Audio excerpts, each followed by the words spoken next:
Hali gani mpenzi na mtazamaji, kwa majina naitwa Mr. RJ. Karibu katika hii video ya maelekezo ya kutumia kinanda.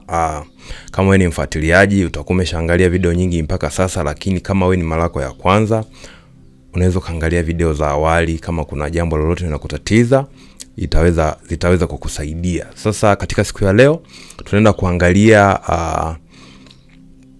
kuangalia namna ya kutumia mkono wa kushoto unapokuwa unapiga kinanda. Mara nyingi sana katika maelezo yangu watu pia wamekuwa kiuliza mkono wa kushoto inakuaje, lakini leo nitaenda kukuelezea. Of course kuna video nishaikuelezea, lakini leo nitaelezea kwa upana zaidi namna gani unaweza ukatumia mkono wa kushoto na upigaji wako ukawa vizuri. Jambo la kwanza kabisa, tunafahamu kodi ndo ile uti wa mgongo, au tuseme ile skeleton ya nini ya upigaji. Kodi inversion tayari unazijua. Kwa hiyo kwa mfano kodi ambayo tutatumia leo ni tutatumia F major, tutakuwa na C, tutakuwa na G, alafu na A minor, au kwa lugha rahisi tutakuwa na 4, tutakuwa na 1, tutakuwa na 5, tutakuwa na 6, ambao technically 6 inakuwa nini? Ni minor. Ndo kodi ambazo tutatumia kujifunza. Kwa hiyo hatua ya kwanza kabisa sasa ya namna gani utatumia mkono wa kushoto, ambao ni basic, ni kutumia kidole kimoja. Kila moja au tuseme kila namna ya kutumia mkono wa kushoto huwa ina depend na kitu ambacho unapaswa kukipiga na sauti ambayo unahitaji itoke. Kwa lugha rahisi tunaweza tukasema kwamba mkono wa kushoto huu lazima ndo unakuwa unahusika na kugusa zile bezi au zile bass, kwa sababu mkono wa kulia huu unatumika kucontrol zile sauti zingine, hizi ikawa ya pili, ya tatu, lakini sana pia mkono wa kulia wenyewe ndo utacheza nini? Melody. Yani mkono wa kushoto lazima melody utaicheza na mkono wa kulia. Alafu mkono wa kushoto utacheza zile noti zingine, ikiwepo zile noti za bass. Hizi ya pili, ya tatu zinaweza zikakaa hapa katikati, na depend tuna kitu ambacho unapaswa au ambacho unaanza kukideliver kwa msikilizaji, au kitu ambacho unataka ile voicing ambayo unahitaji wewe. Kwa kutumia hizi kodi zetu, njia ya kwanza kabisa ni kutumia kidole kimoja. Sasa mara nyingi ya kidole kimoja huwa inafanyika kama mfano kama hapa. Ukiangalia nimeshika hii hapa ni F major. Hii hapa ni F major. Kwa maana yake nitashika ile root. Kwa root itakuwa ni hii hapa. Nimesema tutakuwa tunatumia F major, tutakuwa tunatumia C, tutatumia G na A minor.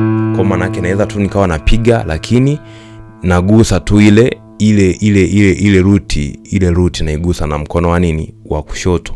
Kwa naweza nikatumia hichi kidole, naweza nikatumia hichi au hata hiki, lakini sana ni hiki. Sasa hii mara nyingi huwa inafaa kama unapiga first inversion. Kwa mfano kama hapa C ni hii hapa, C first inversion ni hii hapa. Kwa maana yake naweza nikatumia hichi kidole hapa nikapiga. Mfano F root ni hapa, first inversion ni hii hapa. Kwa naweza nikatumia nikagusa ile note ya F. G hivyo. Kwa maana yake ina depend. Kwa katika upigaji wangu yakitokea mazingira ambayo napaswa kupiga hivi, nipige labda ya hiyo kodi katika first inversion. Kwa maana yake nikitumia kidole kimoja na kwa nimegusa ile root note yake. Kwa maana yake hapa unagusa root note ya nini? Ya hiyo kodi husika. Kwa mfano kama ni F, hapa ni kama ni F, nitagusa F. Kama ni G, kama ni A, kama ni C, nagusa ile root note. Kwa hiyo ndo basic, yani ile ukiwa unaanza. Hiyo ni hatua ya kwanza. Sasa hatua ya pili katika hizi sana hii unaiapply sasa ukishaanza kuwa advanced, kwamba ni katika mazingira gani tunaweza kutumia kidole kimoja huku. Ni katika yale mazingira ya kuwa advanced. Sasa kwamba mara nyingi ukipiga kodi kwa mfano C au tuseme F, basically unapiga ile root note ya hiyo kodi, lakini hizi note zote tatu hizi unaweza kuzicheza huku. Kwa hapa tunakuwa na F, tunakuwa na A pamoja na C. Kwa maana yake ukipiga C bado unakuwa umecheza hiyo F. Ukipiga A bado unakuwa umecheza hiyo nini? Hiyo F. Sasa kuna mazingira ambayo utatakiwa kupiga huku kulia umepiga hii hapa nini? F. Lakini huku umepiga A. As long as ni hiyo note uliyoigusa ni member wa zile noti ambazo zinatengeneza kodi husika, kwa maana yake unakuwa hujaharibu maana. Lakini basic formation inakuaga ni kupiga nini? Ni kupiga ile root code root note ya hiyo nini? Kodi ambayo kwenye F ni hii hapa F. Lakini unaweza kupigia hapa au unaweza kuipigia hapa, bado unakuwa umepata kitu kile kile. Sasa hii utaitumia ikifikia hatua kuna vitu fulani umeanza kuvipata. Kwa mfano naweza nikapiga labda C. Hii nimepiga E huku kwa sababu C na kuru imeundwa na C, E pamoja na nini? Na G. Kwa nikipiga C nipo sawa, nikipiga E nipo sawa, nikipiga G bado nipo sawa. Kwa component ya kodi au noti ambazo zinaunda kodi zinaweza zikatumika huku kwenye mkono wa kushoto, ila katika mazingira ambayo ni special. Ile ambayo ipo straightforward kabisa, kanuni ni kwamba unacheza root, ila utapigaje? Hii tunaita root ni 1 2 3. Kwa hiyo nikipiga sed ile au tuseme nikipiga ile noti ya pili kwenye root note, unaweza kuisikia tu na sound vizuri. Kwa kuna mazingira itafaa.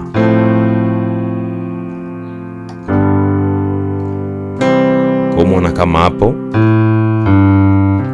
na nimetoka hii hapa ni 6, nimepiga na 5 afu nakuja 1. Sasa huku nimepiga ni 4 5 na 1. Kwa badala ya kupiga hivi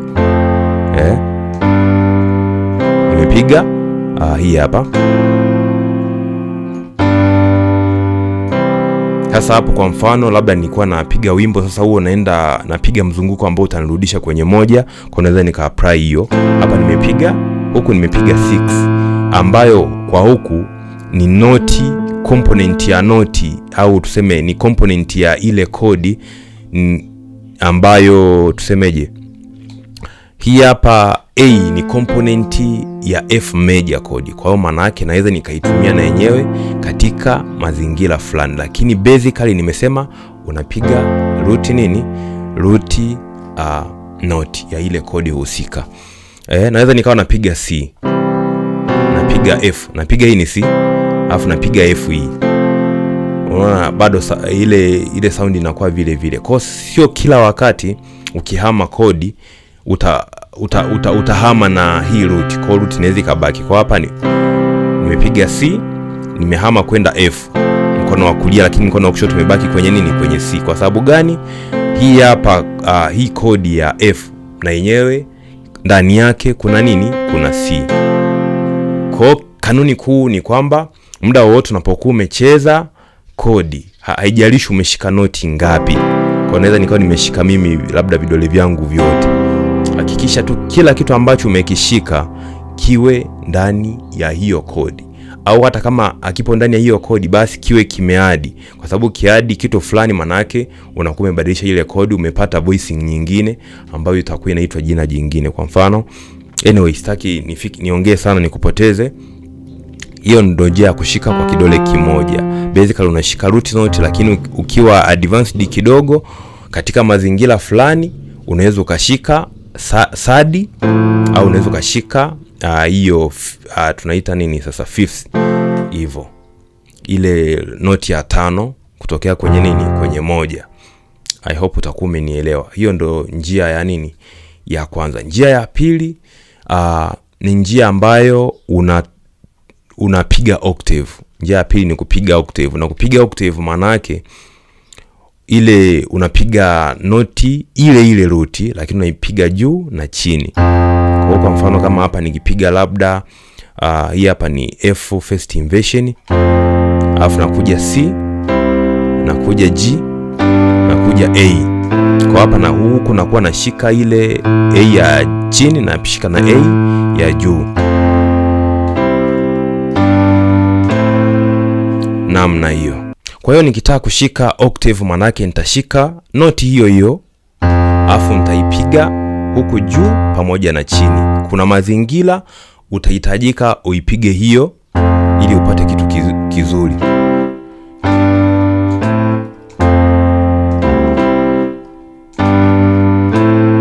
Kwa hiyo unapaswa pia kuifanyia mazoezi, unashika ruti kwa juu na kwa chini. Sasa hii inaweza ka-apply katika concept ile ya pili ambayo nimekuelekeza. Concept ya pili nilikuelekeza kwamba unaweza ukashika kodi, kwa mfano ni F. Ukishika F hii hapa, kabla tuchukulie nishike hii hapa F first inversion. Nikishika F first inversion, maana yake nilikwambia kwamba unaweza kaipigia base yake, unaweza kaipigia hapa hivi. Kwa hiyo nikiipiga kama octave maana yake nitaishika chini na juu hivyo. Sasa nikishashika hivyo juu na chini, maana yake sasa naweza nika apply ile concept ya pili ya kwamba badala ya kupiga tu iwe F hivi huku kama root, naweza nikaipiga ikawa hii hapa seed yake, au naweza nikaipiga hii A. Kuona kwa bado nimepata kitu kile kile. Kwa popote ambapo ungeweza kucheza noti ambayo ipo kwenye base, manake unaweza ukaapply hiyo concept ya nini? Unaweza ukaapply hiyo concept ya octave. Kwa hiyo ndio concept nyingine ya muhimu. Unacheza nini? Unacheza noti lakini unazicheza zikiwa mbili, ya juu na ya chini. Kwa hiyo kuna namna zinaongeza ujazo, lakini pia utakapokuwa unahitaji sasa kufanya labda improvisation itakusaidia. Hiyo ni njia ya pili, kitu kama hicho. Kiachana na ile njia ya kwanza ya kutumia kidole kimoja, njia ya pili unatumia octave. Njia nyingine inayofuata ni kuongeza fives, ile 5. Kwa maana yake ukishashika tu hii hapa noti, kwa ukiangalia katika structure yetu ya F, maana yake tulikuwa na C pia. Kwa maana yake unashika 1 huku juu ni 1 na huku chini ni 1, ila hapa katikati kuna ile 5. Kwa 5 kivipi? Kwa sababu hapo tulikuwa na 1, alafu huku ndio tulikuwa na 5. 1 3 5. Kwa inakuaga hivyo kwenye scale yetu. Kwa hiyo manake ile 5 itakusaidia pia. Kwa mfano unapiga, tulisema progression yetu ni F alafu C. No, ilikuwa ni F alafu 1 alafu G alafu 6. Kwa unaona nakuwa nashika na 5.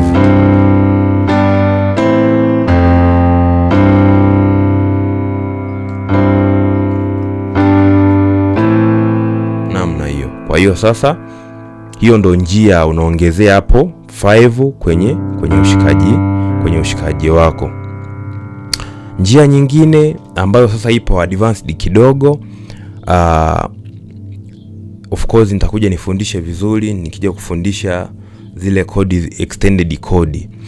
Unaweza ukashika 1 5 alafu kaje ukashika na nini na sed 1 5 sed, ila sasa hizi hauwezi kuzishika kwa pamoja. Kwa maana yake inabidi ushike hii, yani utazipiga ukiwa unatembea, hauwezi kuzipiga kwa pamoja kwa sababu unakuwa umeextend sana kidole.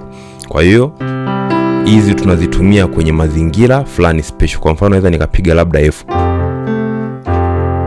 umeona nimepiga 1 5 3. Sasa hiyo ni 1 5 3, lakini kuna 1 5 2 kivipi? Kodi ni hii hapa F 1 2, umeona. Sasa hii hapa inakuwa ni add 9. Sitaki kukupoteza sana. Kwa utapiga mfano kama ni F, ukigusa hii noti, manake hii noti ni component ya hii code ambayo ni F, ni noti ile ya pili katika root structure.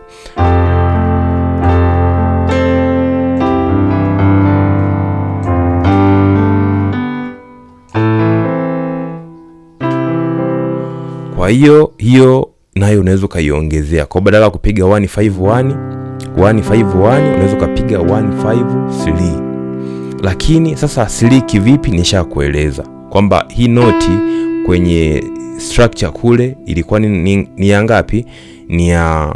Ilikuwa ni ya 3. Kwenye kodi ina depend na kodi ambayo tunapiga.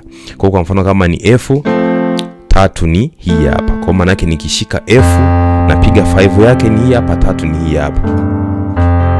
Kwa ukishindwa kuelewa, kuna video zingine utaweza kuelewa. Lakini ile noti inayofuata nikishuka noti moja chini inakuwa ni add 9. Hii ndio root yenyewe hii. Naona zote zina sound vizuri hizo kwa sababu kila moja nikipiga hii inakuwa ni 9. Inakuwa ni F add 9. Yaani nikipiga hii nakuwa nimepiga 153. Kwa hiyo inakuwa ni ile F completely, lakini nakuwa nimeadd hiyo voicing ambayo inasaidia kwenye kufanya improvisation. Nadhani kwenye video hii naweza nikaishia hapo. Vitu vipo vingi vya kuzungumzia, lakini haviwezi kutoshea kwenye video moja. Tukutane kwenye video nyingine. Kama una swali usisite kuweka kwenye comment yako, lakini kama unahitaji mafunzo ya peke yako online, karibu sana, namba yangu ipo hapo chini. Lakini kwa maswali ya jumla weka kwenye comment yako. Tukutane kwenye video nyingine. Asante sana.